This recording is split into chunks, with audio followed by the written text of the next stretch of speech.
नमस्कार। आज के क्लास में आपका स्वागत है।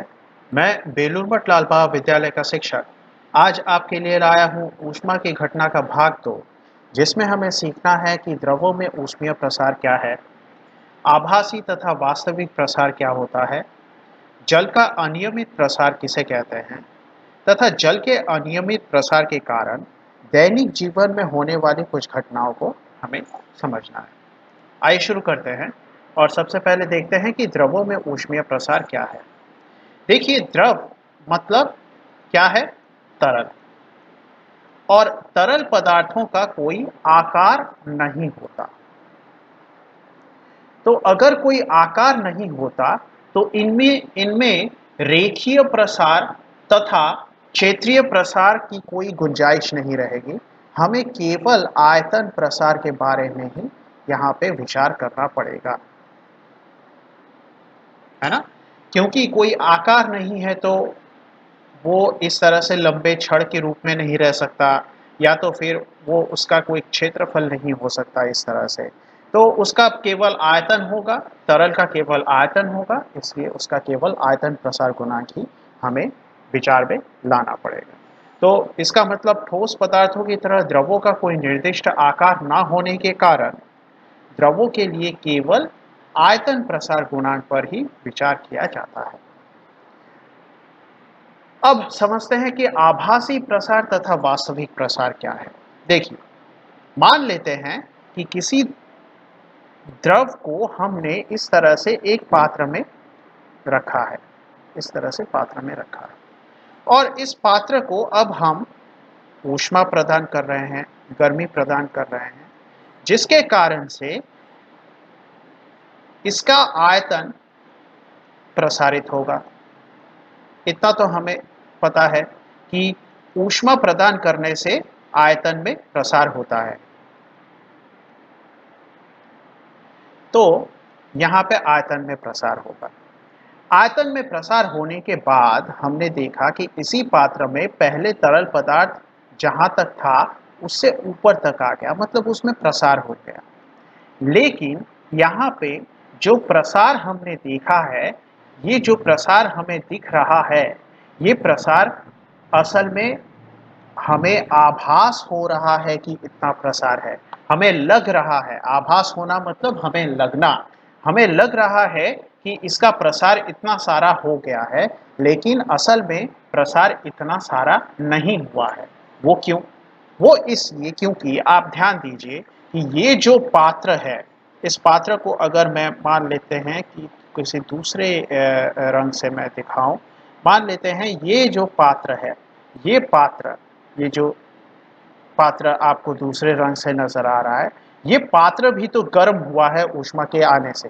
तो इस कारण से इस पात्र में भी प्रसार आया होगा, तो ये पात्र खुद भी फैला होगा, और साथ ही साथ ऊष्मा इस तरल में जाने के कारण इसमें भी आयतन प्रसार आया है। तो इसका मतलब क्या होता है? इसका मतलब ये होता है कि जो पात्र है, इस पात्र में प्रसार के साथ साथ जरूर ये पात्र थोड़ा सा ऐसा फैल गया होगा पहले से, और साथ ही साथ इसके अंदर जो तरल पदार्थ है उसमें भी प्रसार आ रहा है, कुछ प्रसार आया। तो इसका मतलब अगर हमें सिर्फ और सिर्फ इस तरल पदार्थ के प्रसार के बारे में जानना है, तो हमें इस पात्र के प्रसार को अलग करना पड़ेगा। इस पात्र के प्रसार को हमें तरल के प्रसार से अलग करके देखना पड़ेगा। तो इसका मतलब क्या हो गया? अगर मैं किसी तरल में गर्मी प्रदान कर रहा हूं, ऊष्मा प्रदान कर रहा हूं, और उसके कारण उसमें कुछ प्रसार आया, और इस प्रसार को मैंने बस इस तरह से देखा कि पात्र में कितना प्रसार आया है, हम उसके बारे में ना सोचे, केवल सिर्फ हमें ये दिख रहा है कि तरल में प्रसार आ गया, मतलब ये ऊपर आ गया है, तो वो जो प्रसार हमें दिखेगा वो आभासी प्रसार होगा। लेकिन अगर हम बारीकी से सोचे और इस पात्र के प्रसार को इस तरल के प्रसार से अलग करके देखें, मतलब तरल के प्रसार से पात्र के प्रसार को माइनस करके जो असली प्रसार है तरल का वो देखें, तो उस प्रसार को हम कहेंगे वास्तविक प्रसार। ठीक है? तो आप इस तरह से अपने दिमाग में सोचिए कि एक पात्र है, पात्र में कुछ रख के हमने गर्म करने को डाल दिया, तो जरूर ये पात्र भी फैल रहा है और साथ ही साथ इसके अंदर रखा हुआ तरल पदार्थ भी प्रसारित हो रहा है। तो अगर हम सिर्फ और सिर्फ तरल पदार्थ के प्रसार को देखना चाहें तो उसको वास्तविक प्रसार कहते हैं, क्योंकि हम सिर्फ तरल की बात कर रहे हैं। और अगर हम पात्र और तरल पदार्थ दोनों के प्रसार को इकट्ठा ही देखें, अपने ऐसे ही बिना किसी कैलकुलेशन के, बिना किसी ज़्यादा जटिलता के हम देखें, तो जो प्रसार हमें नजर आएगा ऊपर ऊपर से वो होगा आभासी प्रसार। तो इसका मतलब आभासी प्रसार क्या होता है? किसी पात्र में रखे द्रव के आयतन में होने वाले प्रसार को ज्ञात करते समय यदि पात्र के आयतन में हुए प्रसार का पर ध्यान ना दिया जाए, ठीक है, मतलब पात्र का जो आयतन है वो भी प्रसारित हुआ था, लेकिन हमने उसके बारे में कुछ सोचा ही नहीं। हमने बस ये देख लिया कि पहले जो तरल पदार्थ था इतना था, प्रसारित होके यहां तक पहुंचा है। हमने पात्र के बारे में कुछ सोचा ही नहीं, ध्यान ही नहीं दिया कि उसमें प्रसार आए चाहे ना आए, हम उसके बारे में नहीं सोच रहे हैं। तो ऐसे करके अगर हम प्रसार को देख रहे हैं, पात्र में रखे द्रव के प्रसार को देख रहे हैं, तो हम कहेंगे कि द्रव में जो प्रसार आया है उसे आभासी प्रसार कहते हैं। लेकिन अगर हम प्रसार को, तरल पदार्थ के प्रसार को ध्यान में रखते समय अगर हम पात्र के प्रसार को माइनस कर दें, तो जो प्रसार मिलेगा वो होगा असली तरल पदार्थ का प्रसार, यानी वास्तविक प्रसार। किसी पात्र में रखे द्रव के आयतन में होने वाले प्रसार से प्रसार को ज्ञात करते समय यदि पात्र के आयतन में हुए प्रसार को आभासी प्रसार से घटा दिया जाए तो ज्ञात प्रसार को द्रव का वास्तविक प्रसार कहते हैं। ठीक है, तो बात बहुत आसान है। अपने दिमाग में एक पात्र के अंदर किसी तरल पदार्थ को रख के उसको गर्म करता हुआ सोचिएगा। पात्र और तरल पदार्थ दोनों में प्रसार आ रहा है, तो आप बिना पात्र के प्रसार को माइनस करके पूरे प्रसार को देख रहे हैं, तो आभासी प्रसार। अगर आप पात्र के प्रसार को माइनस करके सिर्फ तरल के प्रसार को देख रहे हैं तो वास्तविक प्रसार। बहुत आसान है। आइए आगे बढ़ते हैं और देखते हैं कि जल का अनियमित प्रसार क्या होता है। देखिए, जल एक ऐसा यौगिक है, कौन सा वाला यौगिक? H2O। जल एक ऐसा यौगिक है जो 0 डिग्री सेल्सियस पे बर्फ में बदलता है। अब यहां पर 0 डिग्री सेल्सियस में जल बर्फ में है। अब धीरे धीरे हम इसको गर्म करते हैं, 1 डिग्री सेल्सियस, 2 डिग्री सेल्सियस, इस तरह से गर्म करते हुए 3 डिग्री सेल्सियस ऐसे गर्म करते हुए गए और एक समय पे हमें एक तापमान मिलता है 4 डिग्री सेल्सियस। तो जाहिर सी बात है कि 0 डिग्री सेल्सियस पर बर्फ है और 0 डिग्री सेल्सियस से आगे बढ़ने पर हमें बर्फ जल में बदलता हुआ नजर आएगा। तो यहाँ पर ये जल में बदल चुका है, ये जल चलेगा। जल 4 डिग्री सेल्सियस पर अब हम यहाँ पर कुछ देखेंगे। क्या देखेंगे कि जल एक ऐसा यौगिक है जिसको 0 डिग्री सेल्सियस पर से अगर 4 डिग्री सेल्सियस तक गर्म किया जाए तो देखा यह जाता है कि इसका आयतन धीरे धीरे घटता जाता है। 4 डिग्री सेल्सियस तक इसका आयतन घटता जाएगा। ठीक है, बात समझ में आ रही है? मतलब 0 डिग्री सेल्सियस पर जो बर्फ है उसका आयतन ज्यादा होगा और उसको गर्म करेंगे तो धीरे धीरे बर्फ से बनते हुए पानी का आयतन कम होता जाएगा। देखिए, ये कम हो रहा है, ये कम हो रहा है, तो कम होता जाएगा। मतलब क्या हुआ? मतलब हम साधारणतः देखते हैं कि किसी चीज को गर्म करने पर उसका आयतन बढ़ता है, लेकिन यहाँ पे जल का आयतन 0 डिग्री सेल्सियस से धीरे धीरे गर्म कर रहे हैं तो घट रहा है। इसीलिए इसको बोलते हैं जल का अनियमित प्रसार। ठीक है, जल का अनियमित प्रसार। अब आगे भी और अनियमित प्रसार क्यों है वो समझ में आएगा। देखिए, अब आगे अब 4 डिग्री सेल्सियस पर ये आयतन जो हमें जल का मिला, ये सबसे कम वाला आयतन है जल का। सबसे कम आयतन होता है 4 डिग्री सेल्सियस में। मतलब जल का आयतन सबसे कम कौन से तापमान पे पाया जाता है? 4 डिग्री सेल्सियस पे जल का आयतन सबसे कम होता है। अब इसके आगे जैसे जैसे हम गर्म करेंगे, मतलब 5 डिग्री सेल्सियस, 6 डिग्री सेल्सियस, अब क्या होगा?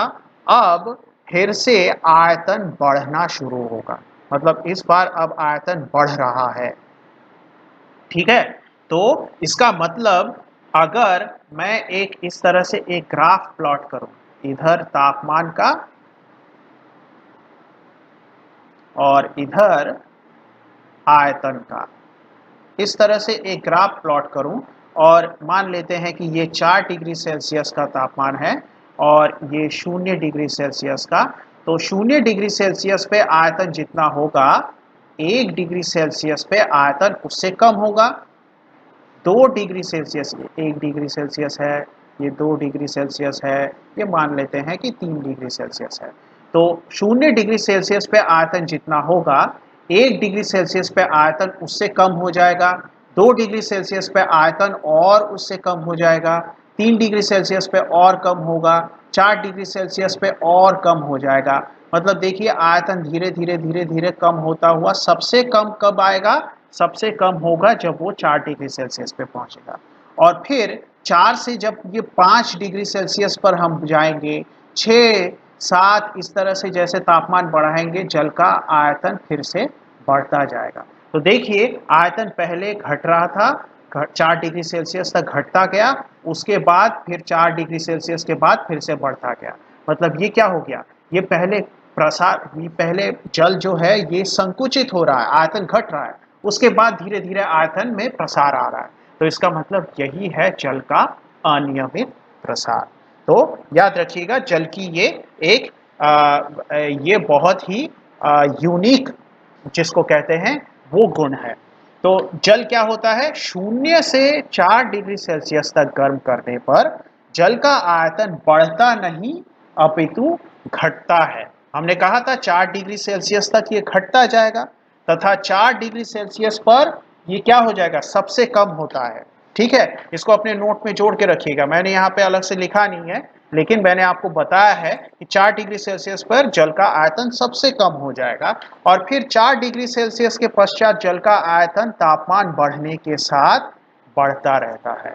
तो जहां तक घटेगा और फिर वहां से बढ़ेगा, तो मतलब उस तापमान पर, मतलब 4 डिग्री सेल्सियस पर तापमान, 4 डिग्री सेल्सियस तापमान पर जल का आयतन सर्वनिम्न होगा। तो इसका मतलब क्या हो गया? यही जल का अनियमित प्रसार है। तो अतः हम क्या कह सकते हैं? 0 डिग्री सेल्सियस पर जल बर्फ में रूपांतरित होता है, तो बर्फ का आयतन जल से अधिक होता है। मैंने आपको पहले पहले ही बताया था कि 0 डिग्री सेल्सियस पर जो बर्फ है वो आयतन में जल से क्या है? अधिक है।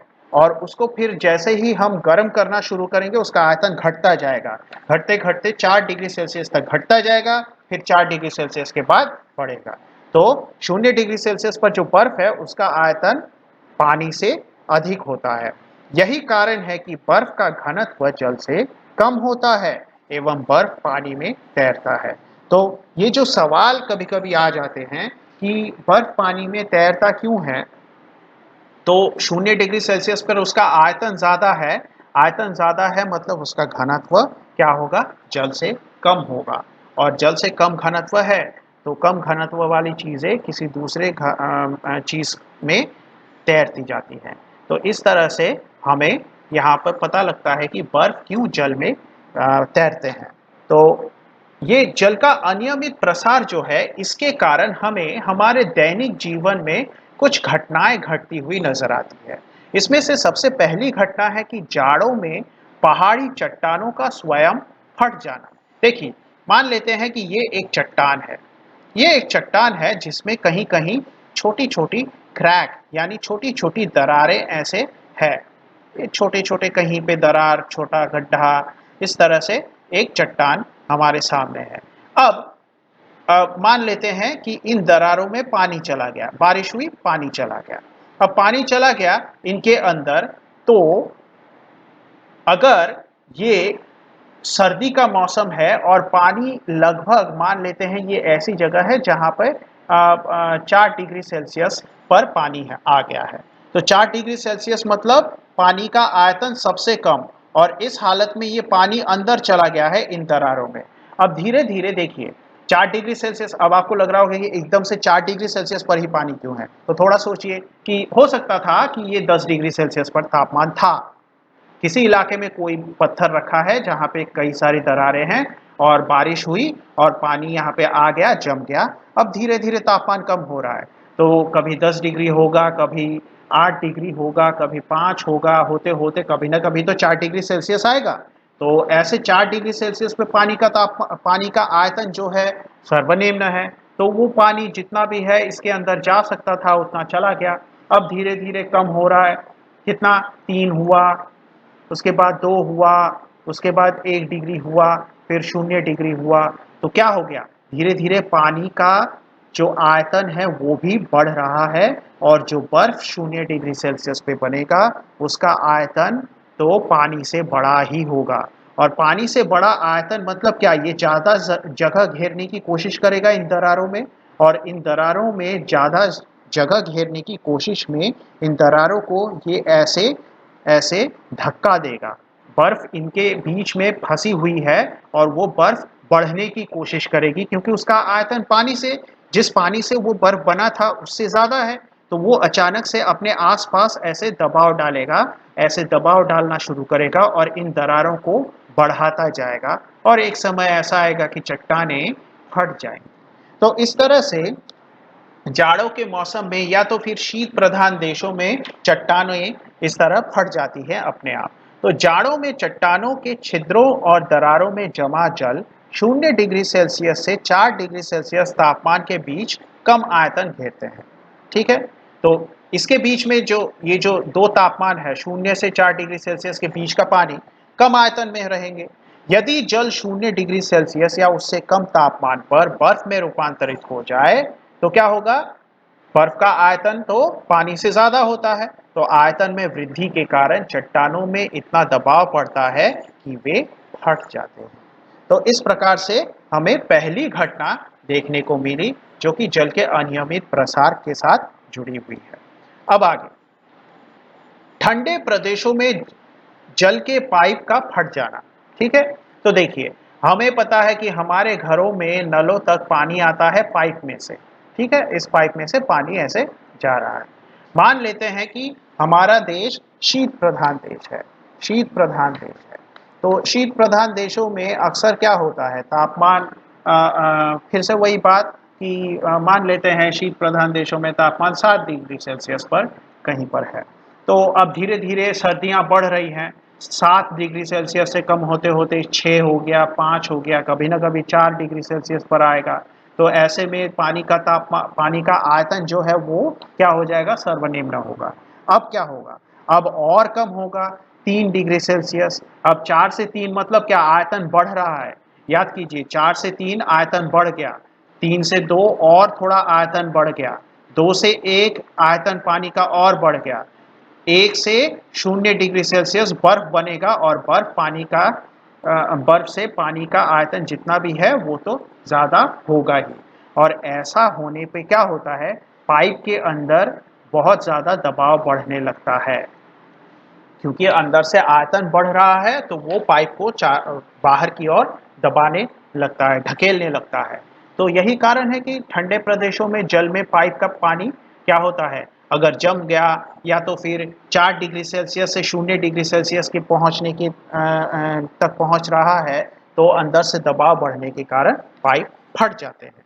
तो ठंडे प्रदेशों में तापमान कम होने के कारण जल के पाइप सिकुड़ते हैं। ठीक है, तो ये भी एक बात है कि ये जो पाइप है ये एक पदार्थ है, और ये पदार्थ क्या होगा, ठंडा होने के कारण इसमें सिकुड़न होगी, जबकि अंदर से पानी फैल रहा है, पानी में प्रसार हो रहा है ना। 4 डिग्री सेल्सियस से 0 डिग्री सेल्सियस में जब पानी ठंडा हो रहा है तो पानी में प्रसार हो रहा है, तो इस कारण से ये दो तरफ से अलग विपरीत दबाव पड़ता है, और जबकि 4 डिग्री सेल्सियस से नीचे जल का आयतन में प्रसार होता है। इस प्रकार पाइप पर दबाव पड़ता है और वे फट जाते हैं। तो इस तरह से क्या हो गया, इस तरह से बाहर से सिकुड़न आई और अंदर से पानी 4 डिग्री सेल्सियस से कम जैसे जैसे चला गया वैसे वैसे पानी में प्रसार आने लगा, आयतन में प्रसार आया। तो इस तरह से दो तरफा दबाव के कारण पाइप फट गया। तो ये हो गया हमारा एक और प्रभाव। और लास्ट प्रभाव जो है पौधों के अंदर जल का जम जाना। देखिए, जो पौधे होते हैं उन पौधों में दो तरीके की चीज़ें, मतलब उनमें जो पौधों का जो खाना है और पानी है उसका संचार इस प्रकार से होता है।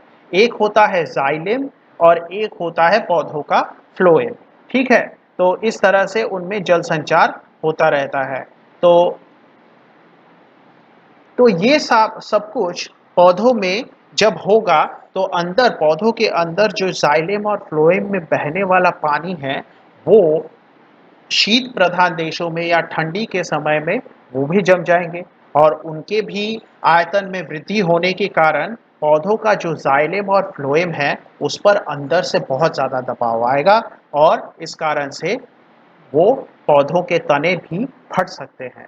तो देखिए, पौधों के जाइलेम तथा फ्लोएम में बहने वाला पानी जमकर आयतन में प्रसारित हो जाने पर पौधों के जाइलेम तथा फ्लोएम फट जाते हैं।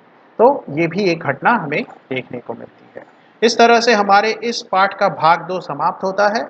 अगर आपको क्लास पसंद आ रहे हैं तो लाइक शेयर सब्सक्राइब ज़रूर कीजिए और नोटिफिकेशन के लिए बेल आइकन को दबाइएगा। अगले क्लास तक पढ़ते रहिए। धन्यवाद।